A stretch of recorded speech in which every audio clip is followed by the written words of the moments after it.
영역 안에서 활동할 뿐이고 제한된 능력만 나타낼 뿐이라 하는 거예요. 결국은 하나님에게 이길 수는 없다. 그것이 사단의 속성, 사단의 존재, 능력의 한계다 하는 것입니다. 이 하나님의 능력을 생각할 때 이 성경에서는 참 많은 표현을 합니다. 그 가운데 오늘 본문을 통해서 제가 떠오르는 한 장면이 있습니다. 그것은 무엇이냐? 요나서에 나오는 하나님의 모습입니다. 여러분, 요나가 니느웨로 가라는 하나님의 명령을 듣지 않고 다시스로 향하자 하나님께서는 요나가 탄 배에게 폭풍우를 내리십니다. 그러자 그 사람들이 뭐라고 얘기했냐? 그 사람들이 두려워하였다. 이렇게 요나서 1장 5절은 말합니다. 그리고 잠시 후에 요나가 바닥에 있다가 잠을 깨어 위로 올라오고 나서 뭐라고 설명을 합니까? 이와 같은 재앙이 나로 임함입니다. 이렇게 얘기합니다. 그리고 나서 계속해서 스스로 하나님 여호와에 대해서 어떻게 설명을 합니까? 나는 히브리 사람이요 바다와 육지를 지으신 하나님 아버지 여호와를 경외한 자입니다. 내가 그런 사람입니다. 또 내 하나님이 그런 사람입니다. 나는 히브리 사람이 하나님의 백성입니다. 그 하나님은 어떤 하나님이냐? 바다와 육지를 지으신 하나님입니다. 이렇게 얘기를 하는 거예요. 그러자 사람들의 대답이 요나서 1장 10절에 뭐라고 나옵니다. 우리가 알고 심히 두려워하였다. 이렇게 표현을 합니다. 여러분, 요나서를 쭉 읽어보시면 금방 눈치챘을 수 있는 장면이 여기 나오는 것입니다. 무슨 얘기를 하는 것이냐? 앞서 5절에서 태풍이 막 불자 그 사공들이 이를 보고 두려워했다. 이렇게 표현했습니다. 그런데 이제 요나가 배 위로 올라가서 이 태풍의 원인이 여호와라는 사실을 말하자 그들의 표현이 더 세집니다. 심히 두려워했다. extremely frightened라는 표현을 쓴 거예요. 여러분 생각해 봅시다. 우리가 만약 이 상황 가운데 있다면 우리는 어떻겠습니까? 여러분이 지금 폭풍 한가운데 있다고 생각해 보십시오. 그럼 굉장히 공포 가운데 떨 겁니다. 그런데 우리가 이렇게 지금 편안하게 앉으면서 여호와 하나님께서 나와 함께 하십니다. 지금 여호와 하나님의 음성이 들립니다. 이런 소리를 들으면 여러분 두려워하실 수 있겠습니다. 아마 그런 사람들 여기에 거의 없을 겁니다. 앞서 말한 사람들이 두려움에 떨었다 하는 그 두려움은 fear, 공포를 말하는 거예요. 그리고 요나가 두려워하는 하나님은 경외하는 하나님이라는 거예요. 그런데 안타깝게도 요새 현대를 사는 우리 백성들은 세상에 어지러운 이 천재지변이나 재앙에는 두려움을 갖고 있으면서도 하나님의 위엄에 대해서는 경외함을 가지고 있지 않다는 거예요. 하나님의 사랑의 하나님이고 용서의 하나님이시다 합니다. 모든 것이 다 편안할 줄 알고 생각합니다. 하나님을 공유하는 마음이 없어요. 그를 두려워하는 마음이 없고 그의 능력에 대해서 떠는 마음이 없다는 거예요. 요나는 지금 이 얘기를 하고 있는 거예요. 그런데 이 사공들의 태도는 우리와는 다릅니다. 그들은 분명히 얘기합니다. 이 여호와 하나님이 이 태풍의 원인이 되신다는 사실을 요나가 말하자 심히 두려워했다. 이렇게 표현하는 거예요.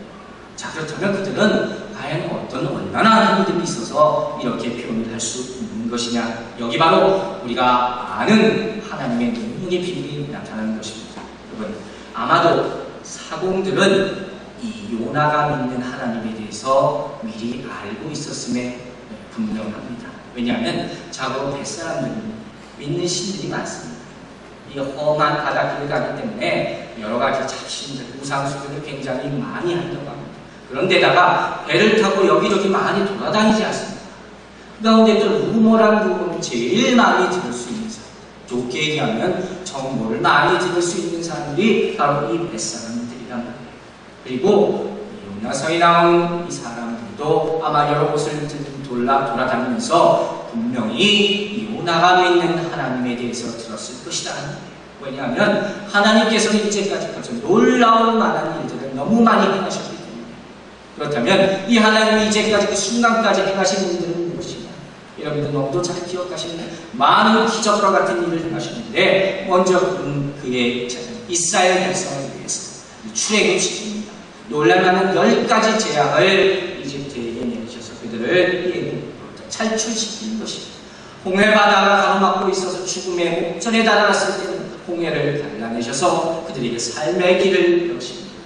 이제 이스라엘 백성들이 사막에 가서 배고픔을 호소하자 만나를 내려주셔서 그들이 배고프지 않게 하시고 충분히 충족하게 풍족하게 채워주셨다 했습니다. 낮에는 구름 기둥, 밤에는 불기둥으로 그들을 인도하셨고 결국 요단강을 건너서 가나안 땅까지 들어가게 하시고 첫 번째 전투 여리고성 전투에서는 무기 하나 쓰지 않고 7번 도는 것으로 그 견고한 여리고성을 완전히 무너뜨리십니다. 여러분 생각해 보십시오. 하나님이 이스라엘 백성에게 행하신 일이 얼마나 많았습니까? 이것이 여호와 하나님이에요. 수많은 기적을 보이신 하나님이에요. 이 소문을 어찌 그 시대 사람들이 듣지 못했었겠습니까? 모든 사람들이 아는 하나님이었어요. 그래서 두려움에 떠는 하나님이었어요. 여러분 구약 성경을 자세히 보십시오. 이방을 섬기는 사람들도 참으로 많았지만 이스라엘 백성이 섬기는 하나님에 대해서는 항상 경외하고 두려워했다. 그런 말들을 좀 많이 발견할 수 있을 것이에요. 그리고 지금 요나는 말합니다. 나는 히브리 사람이요 하나님의 백성이요 바다와 육지를 지으신 하나님 여호와 하나님을 경외하는 자다. 이렇게 요나가 있습니다. 그러니까 사공들이 보고 깜짝 놀라고 지금 기가 차는 거죠. 뭐라고 생각했겠습니까? 아니 이 사람 자기가 스스로 하나님 백성이요 그 하나님이 어떤 분이라는 것을 자랑스럽게 얘기하면서 하나님으로부터 도망치하고 네가 잘못해서 이런 일이 지금 일어날 수밖에 있지 않느냐. 사람들이 이렇게 얘기하는 거예요. 그 사람들도 이미 하나님에 대해서 알고 있었어요. 그는 능력의 하나님이십니다. 그리고 여러분 그 하나님 즉 요나의 하나님 되시고 사공들이 들은 하나님, 사공들이 아는 하나님이 지금 우리의 하나님도 되심을 믿으시기 바랍니다. 여러분 하나님은 스스로 계신 분이라고 했어요. 스스로 충분하신 분이라고 했어요. 무엇도 그를 대적할 수가 없습니다. 그렇기 때문에 우리 스스로의 힘으로는 우리 스스로의 능력으로는 하나님 대적하고 이 사단을 대적하고 있을 수가 없지만 하나님의 힘과 능력 안에서는 그를 능히 대적하고 이기고도 남음이 있다는 사실을 반드시 기억하시는 여러분이 되시기 바랍니다. 자, 그래서 10절에서 뭐라고 다시 한번 얘기합니까? 너희가 주 안에서와 그 힘의 능력으로 강건하여지라. 어디 안에서라고 했습니까? 주 안에서. 여러분 주 안에서. 이곳이 우리가 승리할 장소입니다. 다시 말하면 주 바깥에서는 승리할 수 없다는 간단한 문제. 주 안에서 승리하시는 여러분들 되시기 바랍니다. 그러므로 우리의 싸움은 우리에게 힘과 능력을 공급하여 주시는 전능하신 그분 안에 내가 있느냐 그렇지 못하느냐에 따라서 그 전쟁의 승패가 갈라지게 된다는 사실을 여러분들 꼭 기억하시기 바랍니다. 자, 계속해서 11절을 읽겠습니다. 마귀의 괴계를 능히 대적하기 위하여 하나님의 전신갑주를 입으라. 이렇게 본문은 말합니다. 하나님의 전신갑주를 입으라. 여러분 영적 전쟁에서 승리하는 것은 절대로 그냥 저절로 되는 것은 아니라는 말. 물론 전쟁은 주의 것이니 하는 말을 합니다.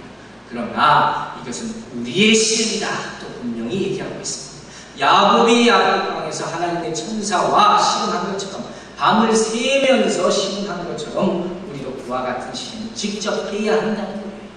내가 질 책임이 있어요. 이 전쟁에 나는 다른 사람들과 관계없는 사람이 아니고 내가 질 책임을 다해서 어떻게든지 이 싸움을 승리로 이끌겠다는 각오가 있어야지 이길 수 있는 사람.